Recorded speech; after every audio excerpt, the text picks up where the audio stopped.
لله رب العالمين وصلى الله وسلم وبارك على عبده ورسوله أما بعد السلام عليكم ورحمة الله وبركاته.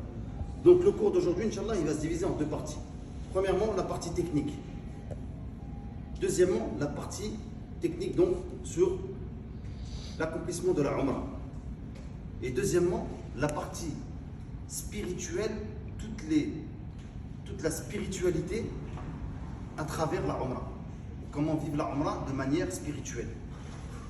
Donc, al-Umratu, أيها الإخوة الكرام والأخوات الكريمات, عبادة عظيمة لذيذة حبيبة إلى الرحمن.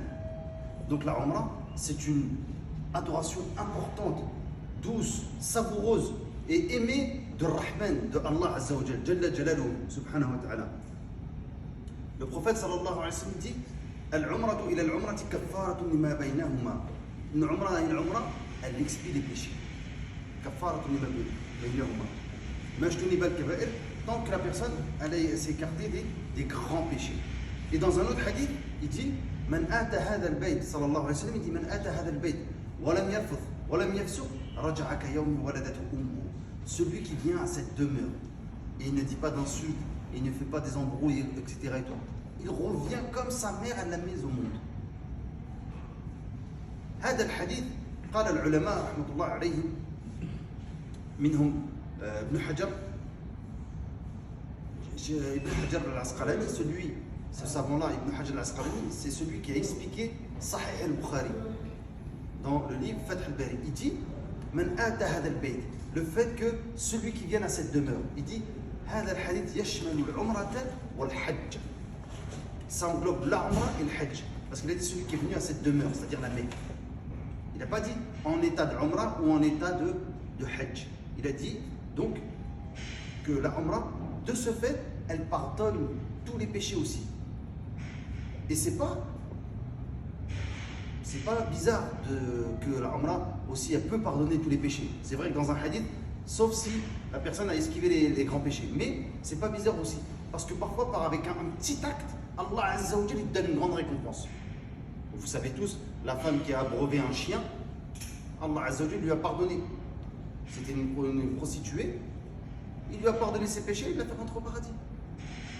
Un homme qui est sur sa route, sur son chemin, il a vu une chose qui gênait les musulmans, une branche épineuse, etc. Et tout, il l'a écarté la route pour pas que les musulmans tombent dans ce préjudice-là, qu'ils soient lésés par cette branche-là sur leur chemin. Allah Azza wa Jal, il lui a pardonné ses péchés, ikhlas. Et une femme, elle est partie en enfer. Pourquoi? Parce qu'elle a laissé un chat, ni elle lui a donné à manger, ni elle l'a laissé se nourrir tout seul. Donc parfois, avec un petit acte, soit tu peux avoir, avec un petit acte, le paradis d'Allah Azza wa Jal, ou soit tu peux même avoir le châtiment d'Allah Azza wa Jal, l'enfer d'Allah Azza wa Jal. Donc, la tandur ila sighari al-ma'siyah, walakin undur ila 'azamati man ta'sih. Ne regarde pas la petitesse de celui que tu désobéis, mais regarde plutôt la grandeur de celui que la petitesse de ton acte, de ta désobéissance, mais regarde plutôt la grandeur de celui que tu désobéis. Et le contraire, regarde pas la petitesse de ton adoration, regarde la grandeur de celui que tu adores. Il n'y a pas de petite adoration dans l'islam. Il n'y a pas de petite adoration. C'est pourquoi, donc, la Umrah est une adoration vraiment très noble. Premièrement, par rapport à la Umrah, donc on va expliquer la Umrah au niveau technique. La Umrah, au niveau technique, elle a des piliers, elle a des actes à accomplir. C'est super facile. C'est quoi? C'est l'ihram, le fait de se mettre en état de sacralisation. L'ihram, ce n'est pas seulement l'habit que tu vois, parce que pour les femmes, elles ne mettent pas ça. L'ihram, quand on dit l'ihram, c'est le fait de se mettre en état de sacralisation. Donc l'ihram, ensuite al-tawaf, le fait de faire 7 tours autour de la Kaaba, et as-sa'i, le fait de faire 7 parcours entre Safa et Marwa, le mont Safa et Marwa, et ensuite se couper les cheveux. Ça, c'est les actes de la Umrah. Les actes de la Umrah. Donc, on revient. La Umrah en soi-même. L'individu, il faut savoir que quand on arrive pour accomplir la Umrah, on arrive dans des zones terrestres où il y a des checkpoints, en quelque sorte. Comme la PAF. la douane spirituelle. On te dit, c'est à ce moment-là que tu dois rentrer en état de sacralisation.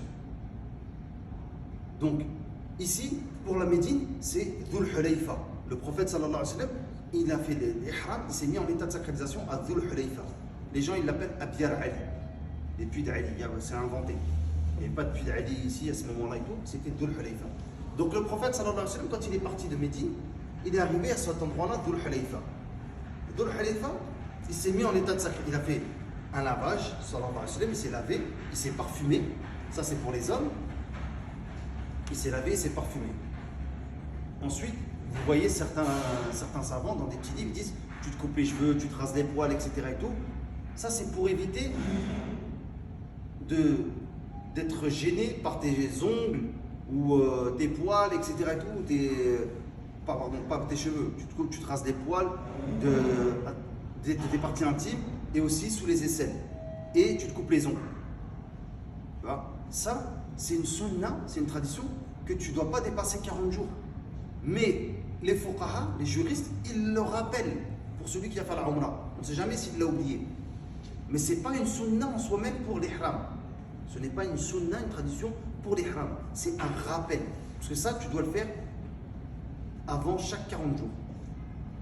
Si tu le fais toutes les semaines, si ça pousse vite et tout, tant mieux. Mais tu ne dois pas dépasser 40 jours en oubliant de te raser les poils ou de te laisser pousser les ongles, etc. et tout. Donc, tu te mets en préparation, tu te fais un rousseau. Tu fais un rousseau, tu te parfumes. La femme, elle fait un rousseau. Même si elle a ses menstrues, c'est conseillé qu'elle fasse un rousseau. Elle fait un rousseau parce que même si elle a ses menstrues, elle va rentrer en état de sacralisation. Et elle, l'ihram de la femme, c'est quoi? C'est ses habits. Elle peut couvrir son visage, mais pas avec un niqab, pas avec une chose où il y a des trous. Avec un voile, tout simple comme ça. Elle peut cacher son visage. Comme le faisaient les mères des croyants, nos mères, les mères des croyants et les femmes des compagnons. Et elle n'a pas le droit de mettre de gants. Le prophète sallallahu alayhi wa sallam dit La tantaqib al-mar'a wa la talbis al-quffazayn fi al-hajj wal umrah. Elle ne met pas de niqab et elle ne met pas de gants pendant le hajj et l'umrah. Wa hiya muhrima. Non. Donc là, on est dans l'ihram pour les hommes et pour les femmes. Donc la femme, elle met son ihram. Pour l'homme, yatajarra min jami'i thiyabi. Il enlève tous ses habits. Comme le jour où il est au monde. Il enlève tout. La femme, elle garde ses habits, mais peu importe la couleur des ihram et tout, des choses sobres, des habits sobres, etc. et tout, elle met son voile avec pudeur, etc. et tout. Il n'y a pas de souci. L'homme, il se déshabille totalement quand il a fait sa douche et il met son ihram. L'ihram que vous voyez, c'est cet empan, c'est 2 grandes serviettes, peu importe, 2 grandes serviettes. Donc il enlève tous les habits, 2 grandes serviettes. Il le met autour de son corps, il écarte les jambes, il rentre son ventre, il fait un tour, 2 tours, il lâche le airbag, classe, ça tient, c'est bon. Il n'y a pas besoin de ceinture, Inch'Allah. Avec vos airbags, les frères, il n'y a pas de souci. Si tu crains que ça tombe, tu peux mettre une ceinture, il n'y a pas de souci. Même si certains savants ont déconseillé, mais à la base, non, il n'y a pas de souci. Et ensuite, donc, al-izar, ça c'est ce qu'on appelle l'izar, la partie inférieure. Et al-rida, ce qui va te couvrir au niveau des épaules, il vient et il met l'ihram. Il se met en état d'ihram, il s'habille de blanc. À la base, l'ihram il est en blanc. Donc, il s'habille. Quand il arrive à Dhul Hulayfa, il fait sa douche, il met son ihram. Si il rentre dans la mosquée, aujourd'hui il y a une mosquée, il prie 2 unités de prière. Sinon, s'il n'a pas prié la prière obligatoire, comme le prophète sallallahu alayhi wa sallam, le prophète il est arrivé, il a prié Dhuhr à Dhul Hulayfa. Il est arrivé au Dhuhr. Il a prié Dhuhr et après il s'est mis en état de sacralisation. Donc, Dhul Hulayfa, quand il est arrivé, le prophète sallallahu alayhi wa sallam, il a prié. Jibril alayhi salam, l'ange Gabriel avant ça, il est venu, il lui a dit Salli fa innaka biwadin mubarak. Prie dans cet endroit-là, tu es dans un endroit mubarak, béni. Donc, il se met en état de sacralisation, on est là, on a fait l'ihram. L'ihram, c'est le fait de dire labbaik Allahumma. C'est pas le fait de mettre cet habit-là, parce que les hommes, d'accord, ils mettent cet habit, mais les femmes, elles ne mettent pas cet habit. Donc, le mot ihram, c'est pour rentrer en état de sacralisation. C'est comme pour la prière. Vous avez vu, on dit takbiratul ihram, le takbir de l'ihram. C'est-à-dire quand tu rentres en prière, tu as des choses qui sont interdites. Tu ne peux plus manger, tu ne peux pas parler avec les voisins, tu ne peux pas faire autre chose. Tu es concentré dans la prière, tu es avec Allah Azza wa Jal. Donc en état d'ihram, il y a des choses qui te sont interdites. Tu ne peux plus couper tes cheveux, tu ne peux plus mettre de parfum. Tu t'es parfumé avant l'ihram. Avant l'ihram, c'est-à-dire avant de rentrer en état de sacralisation, et tu ne mets pas du parfum sur les habits pour les hommes. Tu mets du parfum sur ton corps, sur tes cheveux, ta barbe et tout, mais pas sur l'ihram en soi-même. Donc, une fois que tu as dit Labbaik Allahumma Umrah, khlas, tu es rentré en état de sacralisation. Tu n'as plus le droit de te couper les cheveux, tu n'as plus le droit de te parfumer, tu n'as plus le droit de te couvrir la tête, tu n'as plus le droit de demander quelqu'un en mariage, tu n'as plus le droit de chasser, tu n'as pas le droit aussi de marier une personne. Tu vois, si tu as une fille et tu veux la marier, tu as trouvé un frère et tout sérieux, tu dis tiens, je vais te marier pendant qu'on est en état de sacralisation, non, c'est interdit. C'est des choses qui sont interdites pendant l'ihram, c'est ce qu'on appelle mahdourat al-ihram, les choses interdites pendant la sacralisation. Et ça demande un petit cours séparé par rapport à ça. On rentre dans le vif du sujet. Donc on rentre en état de sacralisation. Quand on rentre dans l'état de sacralisation, on commence à dire la talbiya. Labbaik Allahumma labbaik, labbaik la sharika lak labbaik, innal hamda wa ni'mata lak wal mulk la sharika lak. Cette talbiya là, on va l'expliquer après. Pour l'instant, on explique la Umrah de façon vite fait et pratique. On la répète jusqu'à ce qu'on voit la Kaaba. Une fois qu'on voit la Kaaba, on arrête. Parce qu'on est arrivé. Labbaik Allahumma labbaik, je viens à toi, Allah Azza wa Jal. Je réponds à ton appel. Labbaik la sharika lak labbaik, aucun associé à toi, Allah Azza wa Jal. Inna al-hamda, la louange, wa ni'mata, certes la louange, wa ni'mata, le bienfait, wa al-mulk, et la royauté, le royaume est à toi.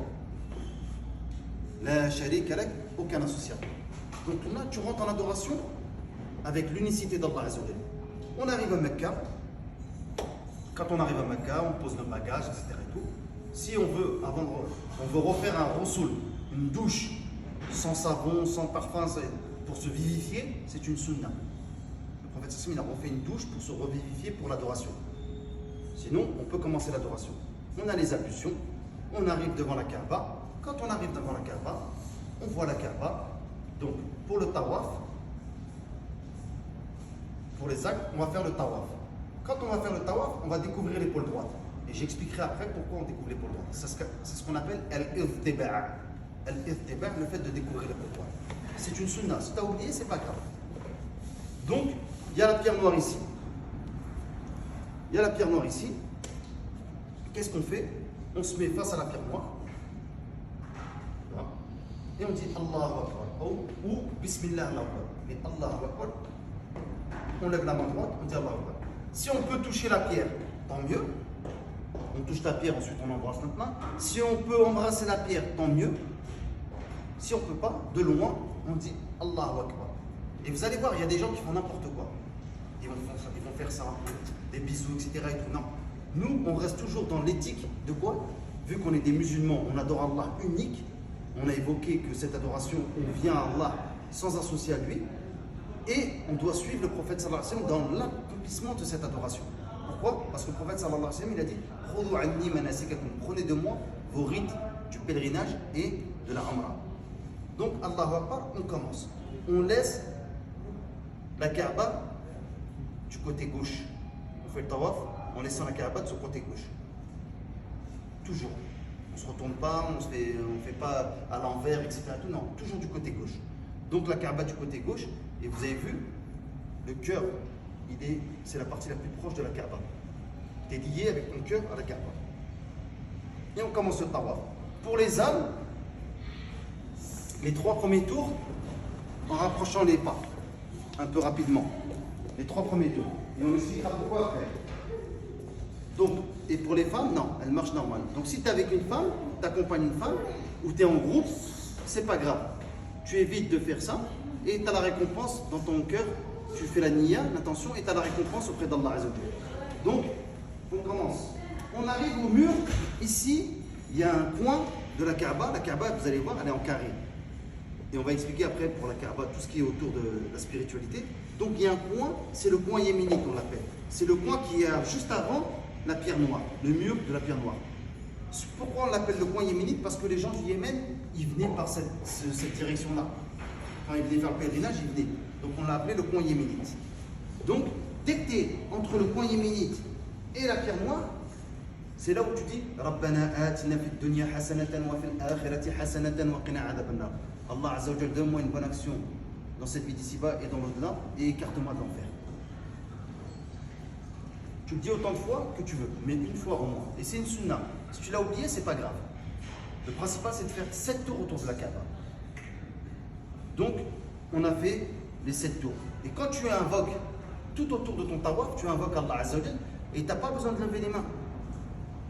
Tu ne peux pas lever les mains et marcher. Tu as vu? Tu ne peux pas téléphoner et conduire. Donc, tu ne peux pas lever les mains et marcher. Quand tu es immobile, là, tu lèves les mains. C'est la sunna. De lever les mains pendant que tu invoques Allah Azza wa Jalla. Mais en marchant, le prophète sallallahu alayhi wa sallam, non, il ne levait pas les mains. Il ne nous a pas été rapporté, il marchait et il faisait des doigts. Il invoquait Allah Azza wa Jalla. Donc tu fais des doigts connus, des doigts en français. Tu n'as pas besoin que quelqu'un te dise des doigts. C'est ton intimité avec Allah Jalla Jalaluhu. Il y a des gens qui disent Allahumma, Allahumma, na na na.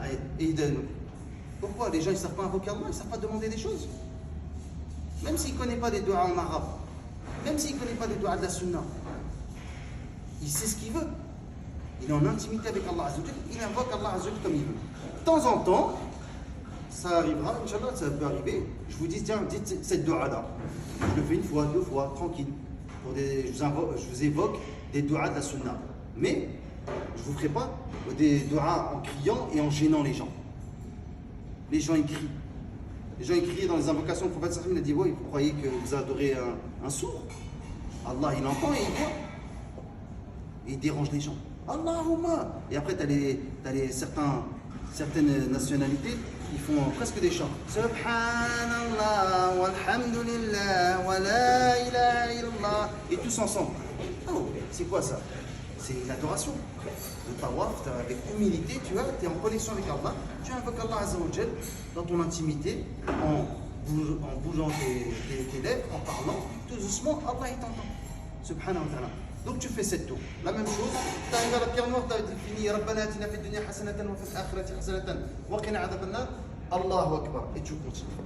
2e tour, 3e tour, 4e tour, 5e tour, 7e tour. Le 7e tour, quand tu as fini, hop, tu as fini à la pierre noire, tu es à l'arrivée, tu redis Allahu akbar. Il y a une divergence pour les savants. Est-ce que tu redis Allahu akbar ou pas? Pour dire que tu as fini. Certains disent tu passes le 7e tour, ça y est, tu as fini, tu dis rien. D'autres disent tu dis Allahu akbar pour dire que tu as fini. Pourquoi? Parce que dans le hadith, il dit, et à chaque fois il passait devant la pierre, il faisait le tekbir. Donc en fait, le 7e tour, quand tu as fini, tu passes devant la pierre. Donc ce qui est plus probable de la sunna, le prophète sallallahu alayhi wa sallam, c'est que tu refasses le tekbir. Si tu ne l'as pas fait, ça reste toujours une sunna. Donc là, tu as fini le tawaf. Alhamdulillah, on a fini le tawaf. Petite question pratique pendant le tawaf. Par exemple, ils font les qamat salat. Il y a une prière obligatoire. Tu t'arrêtes au niveau, là où tu t'es arrêté pour le tawaf. Tu repères, par exemple, tu es à 2 tours et demi. Tu es juste au point yéménite. Tu es arrivé là. Tu fais la prière obligatoire. Quand tu as fini, tu reprends ton tawaf de là où tu t'es arrêté. Si tu as avancé un peu plus avant, tu essaies de revenir en arrière sans gêner les gens. Si tu ne peux pas, tu annules le demi et tu reprends à partir de 2 tours. Mais la première obligatoire, elle est obligée, tu t'arrêtes. Si après ils font salat janaza, tu peux redémarrer ton tawaf. Tu n'es pas obligé d'attendre salat janaza. Parce que salat janaza, c'est une sunna. Mais le mieux, c'est que tu fasses salat janaza, surtout qu'à Mecca, c'est mieux que 100 000. Tu fais ta salat janaza et tu continues. Mais si tu veux faire tout de suite après ta prière obligatoire, tu recontinues ton tawaf, tu as le droit. Autre chose, ceux qui perdent les ablutions. Le problème, c'est que dans cette question-là, il y a 3 avis. Le prophète sallallahu alayhi wa sallam, il a fait ses ablutions. Certains savants, et la majorité, ils ont dit c'est obligé. C'est une condition d'acceptation du tawaf d'avoir les ablutions. Donc si tu perds les ablutions, si ce n'est pas maladif, par exemple personne n'a des gaz et tout là, ils ont dit une incontinence. Pour ces gens-là, non. Ils font les ablutions au début de la prière, au début du tawaf, et khlas. Même s'ils perdent les ablutions au cours du tawaf, ils continuent. Parce que c'est maladif. Mais une personne normale, et elle a perdu les ablutions pendant le tawaf, ils ont dit, tu recommences tout le tawaf. Ça, c'est le premier avis. Al-qawl al-awwal. Deuxième avis, ils ont dit non. Tu reprends de là où tu étais, où tu as perdu les ablutions. Imaginons que tu as fait 2 tours et demi. Tu as perdu les ablutions, tu reviens au demi, si tu te rappelles de l'endroit. Sinon, tu annules le demi, tu reviens à 2 tours et tu continues. D'autres, ils ont dit non. commences à faire les ablutions dès le début. Et si tu as perdu les ablutions, c'est pas grave. Tu continues ton tawaf. Mais il faudra que tu refasses les ablutions pour prier derrière le maqam d'Ibrahim, l'endroit d'Ibrahim, la station d'Ibrahim. Donc, c'est trois avis. Le dernier avis qui dit que ce n'est pas une condition d'acceptation du tawaf, c'est Ibn Taymiyyah, si je ne me trompe pas, les mêmes Shafi'i ou Abu Hanifa, et Sheikh al-Uthaymin parmi les contemporains. Le mieux, c'est de garder les ablutions et de sortir de la divergence des savants. Et le qawl al-wasat, la parole entre les deux, wasat, le juste milieu, c'est que si tu perds les ablutions, tu vas les refaire et tu continues à partir de là où tu les as perdues. C'est mieux. Ça, c'est par rapport au tawaf. Donc, on a vu pour le tawaf. Une fois qu'on a fini le tawaf, le prophète sallallahu alayhi wa sallam, il vivait avec les sahaba la umrah. Donc, il a récité le verset وَاتَّخِذُوا مِنْ مَقَامِ إِبْرَاهِيمَ مُصَلًّى, et prenez de la station d'Ibrahim un lieu de prière. Donc, il a recouvert son épaule. Al-Ghidtiba, c'est seulement pendant le tawaf. Il a recouvert son épaule. Et la station d'Ibrahim, c'est quoi? C'est les empreintes d'Ibrahim alayhi salam quand il construisait la Kaaba. Au début, elles étaient collées à la Kaaba. Mais Omar ibn Khattab, quand il a vu que les gens ils s'amassaient, et puis derrière tout et ça gênait les gens qui faisaient le tawaf, il l'a reculé. Et c'est un calife bien guidé. Je ne me dis pas, ouais, il a fait une innovation. C'est un calife bien guidé. La parole de Omar, elle était en concordance avec la parole d'Allah Azza wa Jalla dans plus de 30 versets, comme il dit l'imam Ahmed. Donc, tu pries derrière le maqam d'Ibrahim, si c'est possible. Sinon, n'importe où dans la mosquée. Et derrière le maqam d'Ibrahim, tu récites Qul ya ayyuhal kafirun et Qul Huwallahu ahad. Les deux sourates de la sincérité. Qul ya ayyuhal kafirun et Qul Huwallahu ahad. Une fois que tu as récité ces deux sourates-là, la sunna, c'est quoi? C'est d'aller boire du zemzem. Et de te rafraîchir, après l'effort, le réconfort.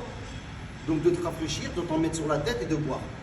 Et zemzem, les mashuri balahu, zemzem, selon ce que tu as de. Quand tu bois, selon ce que tu demandes. Tu fais de en même temps, si tu veux. Donc tu bois zemzem, tu t'abreuves bien, parce que tu fais des efforts, tu as besoin d'être rafraîchi, pour éviter, comme on dit, que tu sois sec, ton corps soit sèche. L'assèchement du corps, il y a un terme. Ouais, déshydraté. Éviter d'être déshydraté, surtout si tu fais la umrah dans la journée. À la kulli hal, tu bois zemzem. On expliquera zemzem, cette eau bénie, l'histoire de zemzem. Là, on fait la pratique de la umrah en résumé. Pour comme ça, vous ne soyez pas perdus. Donc, on a fait le tawaf, cette tour. On vient, on fait 2 unités de prière derrière le maqam d'Ibrahim. On boit zemzem. Après, on revient, c'est une sunna, on revient vers la pierre noire pour la resaluer. Si on peut la saluer, l'embrasser, etc. Aujourd'hui, il y a du monde grave. Il y a des gens qui font des choses un peu même folles. Donc, de loin, on la resalue. Allahu Akbar, c'est une sunna. Pourquoi? Parce que ton cœur, il est lié avec la Kaaba. Tu l'as quitté un instant, tu veux la revoir. Tout de suite. T'as vu, toi, quand tu dis au revoir à une personne, tu veux l'accompagner jusqu'à la douane. Si tu connais, tu as du piston tout en Algérie, au Maroc, tu passes, tu peux même devant l'avion, tu lui dis au revoir. Tu vois, tu ne veux pas la quitter. Donc la Kaaba, la pierre noire, c'est la pierre du paradis, qui te connecte avec le paradis d'Allah Azza wa Jalla. Tu reviens, tu la salues. Allah Akbar. Et là, tu te diriges vers Safa al-Marwa. Safa al-Marwa, c'était 2 montagnes. 2 montagnes qui sont à côté de la Mecque. Donc là, il y a le mont Safa, si on peut l'imaginer, on fait avec les moyens du bord. Hein. Donc le mont Safa, et là, le mont Marwa, ici, le mont Safa. Donc, tu sors, tu te diriges vers le mont Safa. En te dirigeant vers le mont Safa, tu récites le verset d'Allah Azza wa Jalla, Inna Safa wal Marwata min sha'a'ilillah. Soit tu récites que cette partie-là, comme ça a été évoqué, ou tu dis tout le verset. إن الصفا والمروة من شعائر الله فمن حج البيت أو اعتمر فلا جناح عليه أن يطوف بهما ومن تطوع خيرا فإن الله شاكر عليم. Et ensuite tu dis أبدأ بما بدأ الله به. Je commence parce qu'Allah il a commencé. Allah il nous a cité d'abord le mont Safa. Donc on va commencer dans le mont Safa. Donc toujours tu es connecté avec le Coran. Le prophète c'est comme ça qu'il a fait. Il a récité au Sahaba le fait de commencer par Safa. Et au mont Safa, tu vois la Kaaba, tu te mets en direction de la Kaaba, et le prophète sallallahu alayhi wa sallam, qu'est-ce qu'il a fait? Il a kabbar Allah Azza wa Jalla 3 fois. Il a fait le takbir, Allah Akbar 3 fois en levant les mains, et il a fait des invocations. Tout ça c'est sunna. Le principal dans Safa al-Marwa, c'est quoi? C'est de faire 7 parcours. De Safa al-Marwa, ça fait 1, de Marwa à Safa, ça fait 2. Pourquoi? on a dit ça, et pourquoi on n'a pas dit un aller-retour, ça fait un? Parce que le prophète il a commencé à Safa, dans le hadith de Jabir radhiyallahu anhu, et il a fini à Al-Marwa. Donc s'il a fini à Al-Marwa, ça veut dire que de Safa à Al-Marwa, ça fait un. Parce que s'il allait compter un aller-retour, un c'est tout, il aurait fini où? Il aurait fini à Safa. Ça aurait fait 14. Donc c'est un aller, ça fait un. De Safa à Marwa, ça fait un. De Marwa à Safa, ça fait 2. Donc on fait 7 parcours comme ça. Et là, on n'est pas obligé d'avoir les ablutions. Ça, c'est l'unanimité des savants, tu n'es pas obligé. C'est mieux de les avoir, mais tu n'es pas obligé. Donc, Safa et Marwa. On est là, on se dirige vers la Kaaba. On se dirige vers la Kaaba, on dit Allahu Akbar, Allahu Akbar, Allahu Akbar, 3 fois. لا إله إلا الله وحده لا شريك له له الملك وله الحمد وهو على كل شيء قدير لا إله إلا الله وحده أنجز وعده ونصر عبده وهزم الأحزاب وحده. On fait le dua, ensuite on a fini ces invocations-là, on fait des duas, et on reprend. Allahu Akbar, Allahu Akbar, Allahu Akbar. لا إله إلا الله وحده لا شريك له له الملك وله الحمد وهو على كل شيء قدير لا إله إلا الله وحده أنجز وعده ونصر عبده وهزم الأحزاب وحده. On fait des duas, et on reprend. Allahu Akbar, Allahu Akbar, Allahu Akbar. لا إله إلا الله وحده لا شريك له له الملك وله الحمد وهو على كل شيء قدير لا إله إلا الله وحده أنجز وعده ونصر عبده وهزم الأحزاب وحده. Après, est-ce qu'on fait des duas ou pas? Divergence entre les savants. Le plus plausible, c'est qu'on fait des duas. Pourquoi? Parce que dans le hadith, il dit Fada'a baynahuma. Il a invoqué entre les deux. Donc, entre les deux, c'est la première dua. Les premiers dhikr, Allahu Akbar, etc. Tu fais dua. Après, tu as un deuxième dhikr, un deuxième rappel, tu fais dua après. Et dans le troisième, il n'y a pas encore entre. Il n'y a pas un quatrième pour faire entre. Donc, ils ont dit non. Tu fais entre les deux, donc la troisième fois, tu fais plus de dua. Et d'autres, ils ont dit non, tu fais de dua tout le temps. Tu vois? Parce qu'il dit quoi? فَكَبَّرَ وَدَعَا ثَلَاثًا. Il a fait takbir et il a invoqué 3 fois. Tu vois? Dans un autre hadith. Donc ça, c'est une divergence entre les savants. Donc on fait ces invocations-là. Le fait de dire Allahu Akbar, tu fais le takbir d'Allah. Il n'y a pas plus grand qu'Allah Azza wa Jal. La ilaha illallah wahdahu la sharika lah. Aucun associé à Allah Azza wa Jal. À lui le royaume, à lui la louange.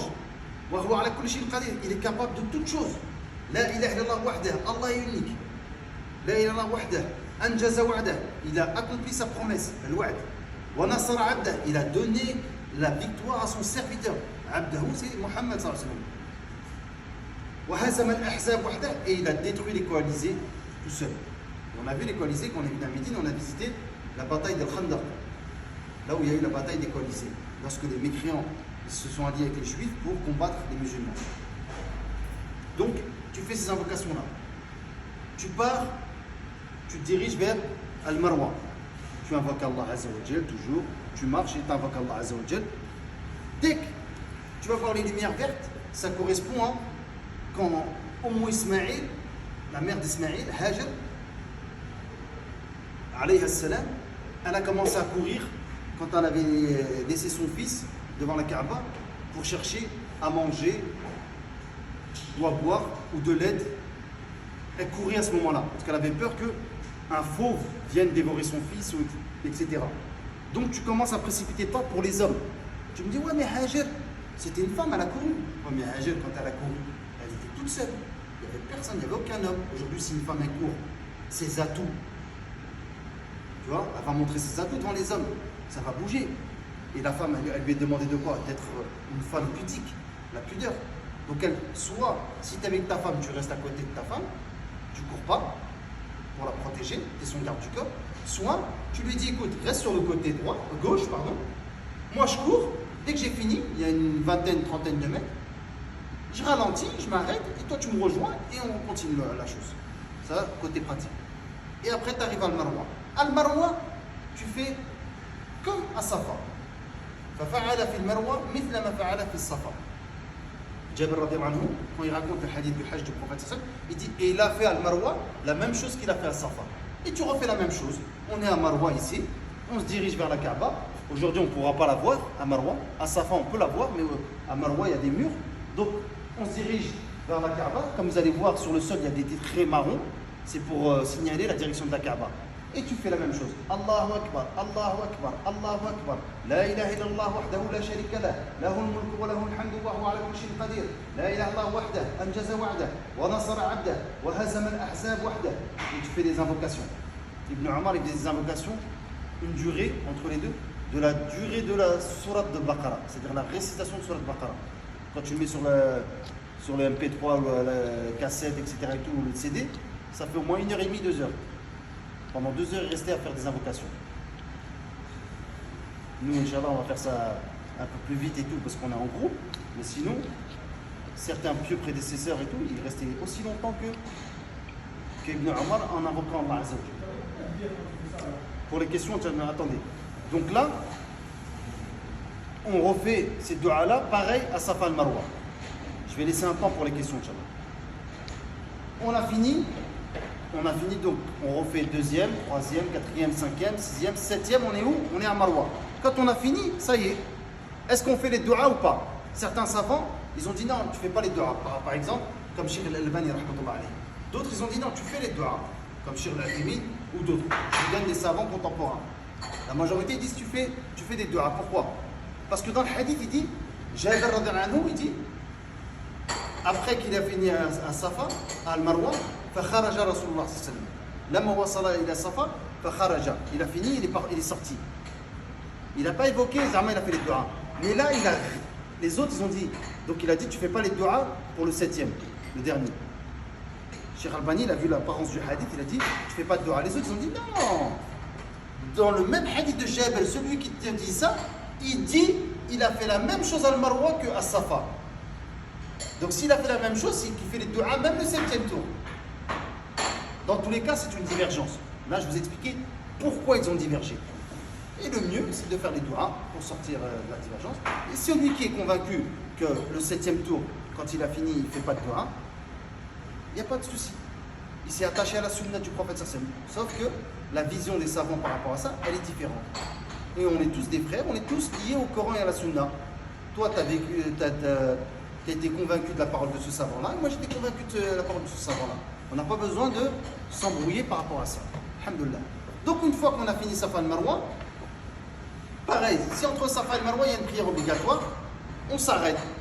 On s'arrête à un endroit bien précis, on fait la prière et on repart de l'endroit où on s'est arrêté. Si tu doutes, tu reviens un peu plus loin.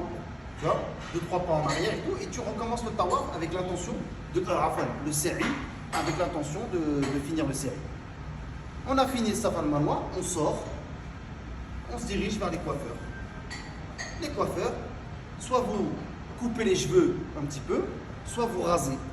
Tu vois? Et le mieux, c'est de raser. Le prophète sallallahu alayhi wa sallam, il a dit Allahumma arham al-muhalliqin. Allah fait la miséricorde à ceux qui ont rasé. Par 3 fois. Un homme, il lui dit Ya Rasulallah, il-muqassirin, wal-muqassirin, ceux qui coupent. Il a dit Allahumma arham al-muhalliqin, une deuxième fois. Ya Rasulallah, wal-muqassirin, une troisième fois. Il lui a dit Allahumma arham al-muhalliqin. Et il lui a dit wal-muqassirin. Et après, le prophète sallallahu alayhi wa sallam, la troisième fois, il a dit wal-muqassirin. Donc, 3 du'as du prophète sallallahu alayhi wa sallam pour la rahma, la miséricorde d'Allah Azza wa Jalla sur toi, si tu rases, et une dua si tu coupes les cheveux. Mais attention là, ceux qui ont des coupes bizarres là, vas-y, le qaza'. Le prophète sallallahu alayhi wa sallam, il a interdit le qaza'. Tu fais 2 petits dégradés sur les côtés avec une petite boule comme ça c'est interdit. Donc, quand tu veux couper les cheveux, tu coupes tout pareil. Tout pareil. Et vous allez voir, il y a des gens, qu'est-ce qu'ils font? Ils coupent juste un petit peu comme ça. Alors c'est faux. Allah Azza wa Jalla dit, le prophète sallallahu alayhi wa sallam, de tout couper. Comme quand tu essuies ta tête. Quand Allah il t'a dit essuyez votre tête. Tu fais pas ça, juste un morceau de la tête. Tu essuies toute la tête. Le prophète sallallahu alayhi wa sallam, il a expliqué, à travers son acte, c'est l'essuiement de toute ta tête. Donc quand tu coupes toute la tête. Et pour la femme, donc elles rasent leurs cheveux. Non, je plaisante. La femme, elle ne rase pas. La beauté de la femme, c'est ses cheveux. La femme, qu'est-ce qu'elle fait? Elle réunit ses cheveux et elle coupe de la taille d'une phalange. Elle coupe de la taille d'une phalange. Mas'alatoun, une question de jurisprudence. Est-ce que c'est la propre personne qui se coupe les cheveux soi-même, que ce soit homme ou femme? s'il a une tondeuse, etc. et tout, ou c'est une tierce personne qui lui coupe. Le mieux que ce soit une tierce personne pour sortir de la divergence. Voilà. Parce que s'il coupe, et savants ont dit non, il n'a pas le droit, parce que c'est parmi les interdictions de l'ihram. Il n'a pas le droit de se couper les cheveux pendant la sacralisation. Donc, il faut que ce soit une tierce personne. Comme le prophète sallallahu alayhi wa sallam l'a fait, il a demandé à son coiffeur de lui couper les cheveux. Une autre personne. Et les autres, ils ont dit non, c'est pas grave, même s'il se coupe tout seul, l'homme ou la femme. Pourquoi? Ils ont dit parce que quand il va se couper, c'est pour finir la sacralisation, pour sortir de l'état de sacralisation. Comme d'ailleurs dans la prière, tu sors, tu fais le salam, tu sors la prière. Donc là, il sort, il n'est pas en train de faire une faute, c'est pour sortir de la prière. Donc ça, c'est la Umrah, et une fois que tu as coupé les cheveux, tu as fini ta Umrah, tu peux tout faire. Tu peux t'habiller, tu peux te parfumer, machallah, tu peux avoir des relations conjugales avec ton épouse, ça y est. Tu es sorti de l'état de sacralisation. Ça, c'est la Umrah expliquée en pratique. Est-ce que vous avez des questions rien que par rapport à ça? Comme ça, Inch'Allah, on va continuer le cours au niveau de la Umrah, au niveau spirituel. Naam. Le bras, il est tout le temps découvert. Le bras, il est découvert seulement pendant les 7 tours, tout le temps. Certains savants, ils ont dit pendant les 3 premiers tours. Non. Le hadith du prophète sallallahu alayhi wa sallam, il dit, il a fait al-irtiba', il a découvert son épaule droite, et ensuite, il a fait le ramal, il a précipité le pas pendant les 3 premiers tours. La précipitation, c'est seulement pendant les 3 premiers tours. Mais l'irtiba', le fait de découvrir l'épaule, c'est pendant tous les 7 tours. Même pendant Safa Non, pendant ça, on a dit, quand il prie, après il recouvre. Si par exemple il prie et il a oublié de recouvrir son épaule, c'est pas grave. Le fait de prier avec une épaule découverte, c'est pas grave. C'est macro, c'est déconseillé, mais c'est pas grave. La prière, elle est toujours bonne. La prière, elle est toujours bonne selon la majorité des savants. Nam, une question là-bas.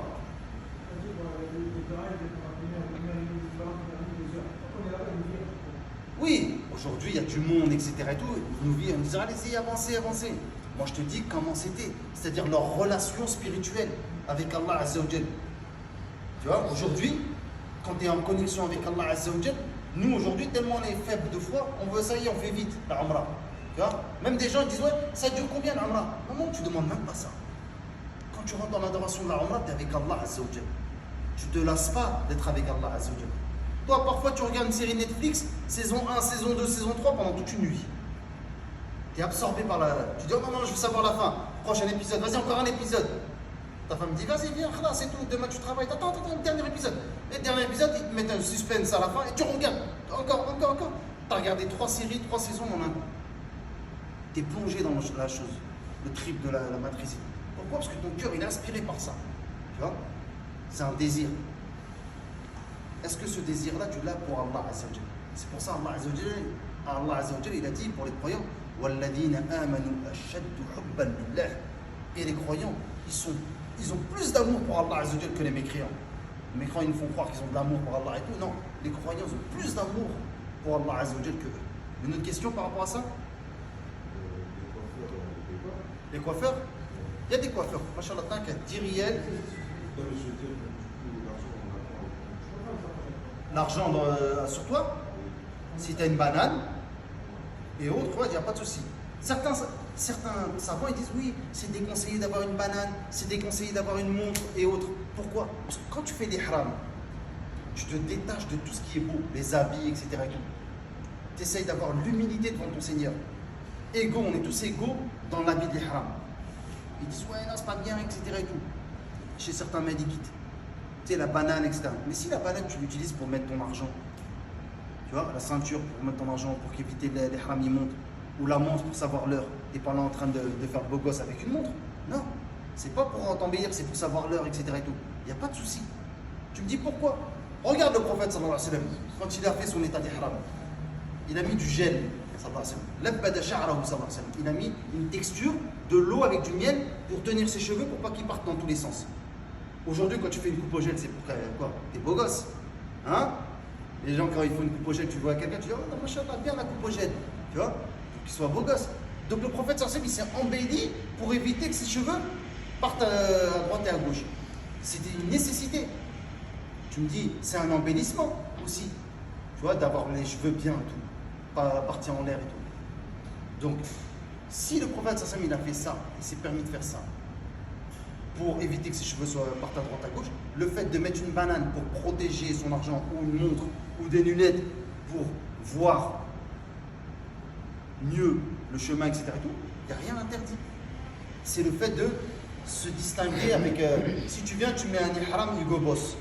Tu joues beau gosse, tu mets Hugo Boss. Ou tu mets Ikhlas, Adidas, Nike et tout. Là, ça commence. Tu vois? Non, on est tous égaux.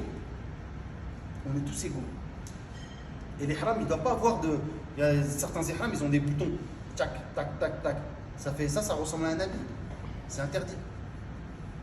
Non, tfaddal. Pour le tawaf, après avoir fait le Umrah, est-ce qu'on a le droit de refaire le tawaf? Quand tu as fini le Umrah, après tu peux refaire le tawaf, ça on va l'expliquer. Mais sans mettre le.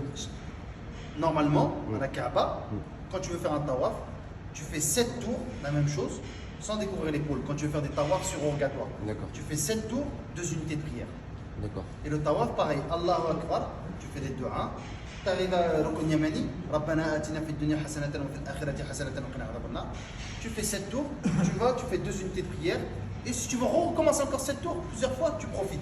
Parce qu'il y a un seul endroit au monde où tu peux faire le tawaf. C'est où? C'est à la Mecque, autour de la Kaaba. Et parfois, il y a une adoration qu'une seule personne peut faire toute seule. Personne d'autre peut faire cette adoration à un moment bien précis.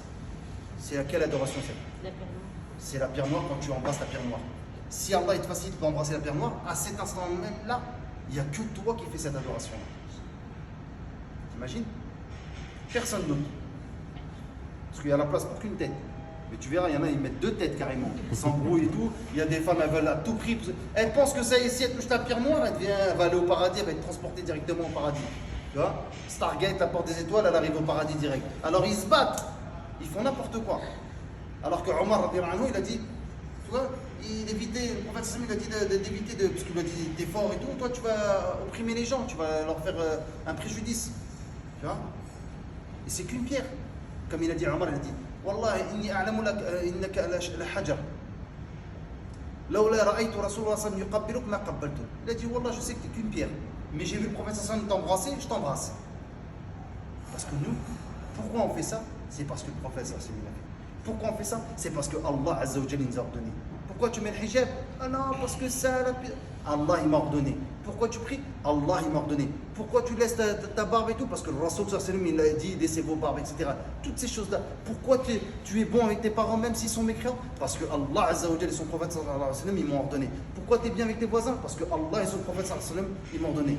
Pourquoi tu appelles les gens à l'islam? Parce que Allah et son prophète ils m'ont ordonné. Tout ça on doit être lié à l'ordre d'Allah et de son prophète. Sallallahu alayhi wa sallam. Donc là on a fini. حاجة عندي كيسيون. نعم في الإحرام يعني هذاك الإحرام اللي فيها الأطفال يعني هذا ما يجوز باسكو يشبه الثوب. الإحرام qui ils ont des caps là. Tac tac tac. Ça fait ressembler à un habit. L'Ihram c'est خلاص deux trucs. Ça se voit pas, c'est à l'intérieur. C'est pas de quoi avec les caps? Oui, avec les trucs. Ça c'est à éviter. Et certains savants ils disent non, c'est interdit parce que ça fait comme un habit. L'Ihram du prophète sallam c'était 2 tissus. Essaye de t'attacher à l'ihram du prophète sallallahu alayhi wa sallam. Parce que quand tu mets les caps comme ça fait comme si c'était ça fait comme si c'était quoi? Un habit. C'est pourquoi en fait les gens ils disent ouais on n'a pas le droit de mettre des choses. Chut, on n'a pas le droit de mettre des choses cousues. L'ihram il y a de la couture dedans. Quand les ulama ils ont dit on n'a pas le droit de mettre des choses cousues, le prophète sallallahu alayhi wa sallam il n'a pas jamais parlé de couture. Le prophète a dit le muhrim, celui qui est en état de sacralisation. Pour l'homme, pour la femme on a dit il ne met pas le niqab et les gants, pour l'homme il a dit il ne met pas l'imama, il ne met pas de truc sur sa tête, de imama, il ne met pas de turban, il ne met pas de pantalon, il ne met pas de qamis, il ne met pas de qamis, il ne met pas de chaussettes, tu vois. Donc tout ce qui est des habits, tu ne mets pas, il ne met pas le barnos. Vous voyez le barnos c'est quoi? Comme les Marocains, tu as vu la capuche là, le truc, il ne met pas le barnos et tout. Donc le prophète sallallahu alayhi wa sallam, lorsqu'il a évoqué ça, il n'a pas parlé de couture. Mais les ulama, ils ont voulu expliquer de manière plus facile aux gens. Ils ont dit quoi? Al-mahid ou al-muhid. Ce qui est cousu ou ce qui englobe, entoure les membres du corps. C'est ça qui est interdit. Mais la couture, toute chose, tu crois qu'il y avait des claquettes en plastique au temps du prophète sallallahu alayhi wa sallam? Parfois tu viens avec des claquettes Timberland et tout, je fais un petit peu de pub, tu vois, on sait jamais si les royalties et tout, tu vois. Donc Timberland avec de la couture. Les gens disent non, non, il y a de la couture et tout. Regarde, il y a de la couture, tu crois qu'au temps du prophète sallallahu alayhi wa sallam, il y avait des claquettes au plastique? La couture, quand les ulama ils ont parlé, c'est pour la couture en forme, c'est-à-dire c'est tout ce qui est cousu qui fait la forme de ton corps comme un habit. Ou des chaussures comme des chaussettes. Ça c'est interdit. Tu vois? Donc là, si tu viens, tu fais des harams avec des baskets Nike et tout, Air Max, non, c'est interdit. Parce que ça englobe le pied. C'est des claquettes qu'il faut. Sauf si vraiment tu n'as pas trouvé de claquettes et tu n'as pas d'argent pour acheter des claquettes. Imaginons. Quelqu'un, il a pas de claquettes et tout. Là, tu mets des chaussures. Tu vois? Pourquoi? Parce que le prophète sallallahu alayhi wa sallam, il dit فَمَنْ لَمْ يَجِدِ النَّعْلَيْنِ فَلْيَلْبِسِ الْخُفَّيْنِ. Celui qui n'a pas trouvé de na'layn, de claquettes, qui mette le khuffayn, les chaussettes. Qui mettent les chaussettes. Chut. Chut. Donc qui met des chaussettes. Donc le cousu, là quand tu mets les ihrams, aujourd'hui il y a des ihrams avec la couture, avec des clips, etc. Ça ressemble à un habit. C'est pas... Mieux vaut éviter. Certains ils ont dit oui c'est permis, d'autres la plupart ils ont dit non ça ressemble à un habit, il faut éviter. Inch'Allah c'est qu'une umrah. Tu as 2 tissus, tu vois, et tranquille. Donc on arrête ça, Inch'Allah. Vous n'avez pas de questions par rapport à ça?